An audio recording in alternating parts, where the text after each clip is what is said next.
107.3 Jams, 50 minutes of today's R&B every hour with Kelly Mack and, of course, Tracy Jackson from Piedmont Care in Spartanburg, right over there on North Pine Street. Tracy, December 1st, World AIDS Day. Let's talk about HIV and AIDS statistics right here in South Carolina. Half of new infections are in young people, so we really need to focus on young people. Now, what age range?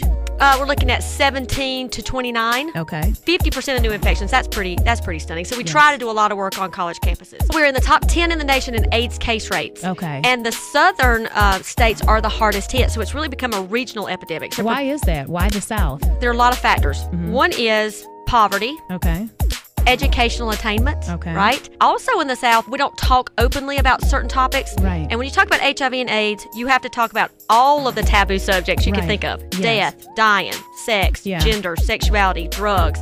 Those are topics that are difficult in best situations, right, to discuss. Absolutely, because I was brought up in Cleveland, Ohio, the Midwest. They brought us up as young as 12, fearing our life. You know, like they put that in you. You know, and I don't understand, but so many people are having sex unprotected, and it's like, do you not know that you can die from this? That AIDS is just everywhere. Absolutely, and South Carolina has a pretty high teen pregnancy rate. Right. All those things go together, hand in hand. They go hand in hand, and so it's no longer a gay disease. It's absolutely not a gay disease. Right. Absolutely not. And it's not about who you are. It's not about the color of your skin or any of those things. It's about what you do. It's about behaviors that put you at risk for HIV infection. Right. And I think that also people don't think it applies to them. Right. Well, that's other people, or that's in Africa, or that's somewhere else. That can't happen to me. So I think we're just in denial about it. So, like, you know, the average person, if they sit down and look at somebody and says, oh, they look like they're clean, or hey, they're a nurse, or they take care of themselves. You can't tell. You can't tell. You can't tell by looking at someone. Absolutely not. And particularly, you know, care in the Western world is so good. Piedmont Care has served over 1,000 people living with HIV and AIDS. And client number one is still living and is still our client. Really? That's how good care is. What that also means, you have people living longer with HIV and AIDS, and you cannot tell by looking at someone. And you also can't tell you're infected unless you get a test. They're not really symptoms you can say, oh, I know I have HIV. Right. You must get tested. So that's why we're pushing the HIV testing. Okay, so you're doing free testing today? Every day. Every day at Piedmont Care in Spartanburg. That's right. Okay, now let's talk about the results. A lot of people say, you know, I don't want to get tested because if I have it, then everybody's going to know, and I'd rather not go through that. So if I got it, I'd rather not know and just die when it's my time. We do hear that. And we hear that I'm afraid my family will turn their back on me. I'm afraid my church. I'm afraid I'll lose my job. So there's really a lot of fear related to HIV testing. But if you don't get tested, you can't get into care. You can't live that normal lifespan that we have in the Western world. So and we know that people who have HIV and know it do what it takes to prevent the spread of HIV. Right. So you could be, you know, putting other people at risk if you don't know that you're infected with HIV. Yeah. So HIV testing is both about care and getting people into care, but it's also about that prevention side of things too. So what is the prevention other than wearing a condom?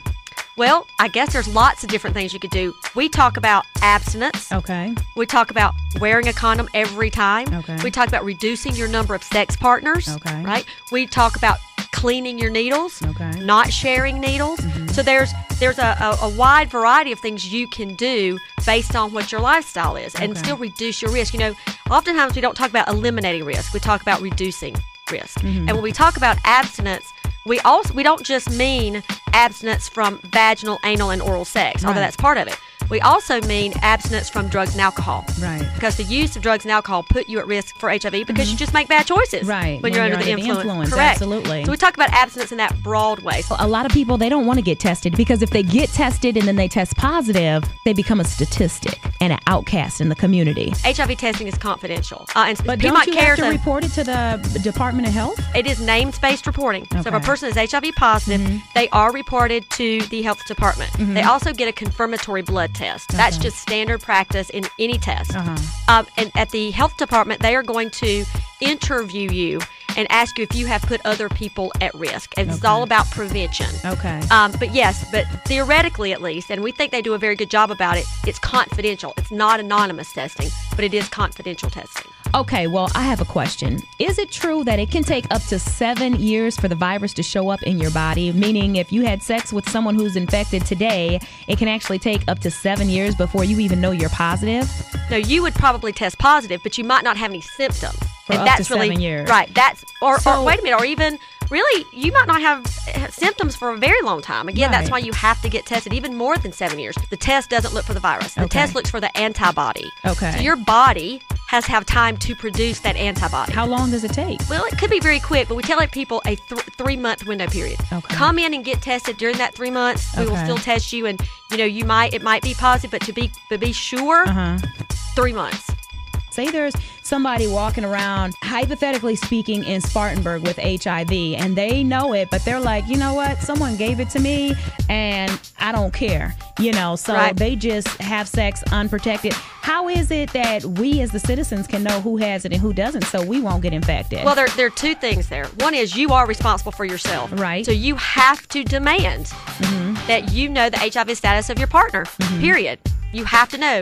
You have to negotiate that HIV test result. Right. Or you're not going to know, right? Right. The other thing is negotiation of monogamy, negotiation of condom use. Yeah.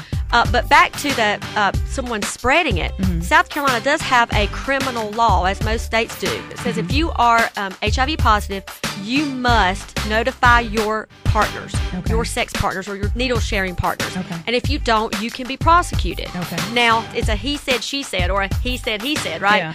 He didn't tell me. Right. Oh, yes, I did. So that's hard to prove in court. Yeah. And you're back to saying, well, you have to demand to know these things about your sex partner, right? But there is a law, and people in South Carolina have been convicted on that law, and people around the country have been convicted of that. People who have HIV, we don't want to demonize them, right? People who have HIV, overwhelmingly, studies show that they do the right thing. Okay, Tracy, since your nonprofit organization is out of Spartanburg, do you have an exact number of known HIV cases in Spartanburg? Like how many people are walking around infected with HIV, as far as you all know?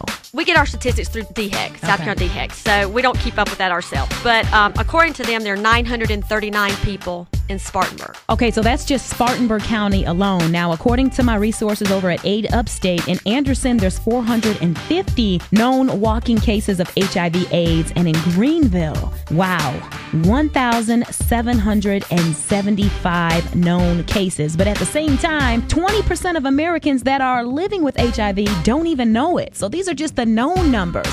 So when I break it down, I think about the Black Party. And if you were there, it seemed like a whole lot of people. You know how many people were at the Black Party? We had over 2,000 people. So there's over 3,100 cases of known HIV/AIDS cases right here in the upstate. Now, the capacity of the Carolina First Center is 3,000 people. So again, I'm just giving you numbers to compare. Now, that's pretty scary. So again, today is World AIDS Day. Whatever you do, make sure you know your status. Not only your status, know your partner's status, especially if you're going to be having unprotected sex. But most importantly, protect yourself. It only takes one time and one person. It's yours truly, Kelly Mack, the Midday Mommy, holding you down on World AIDS Day right here on 107.3 Jams.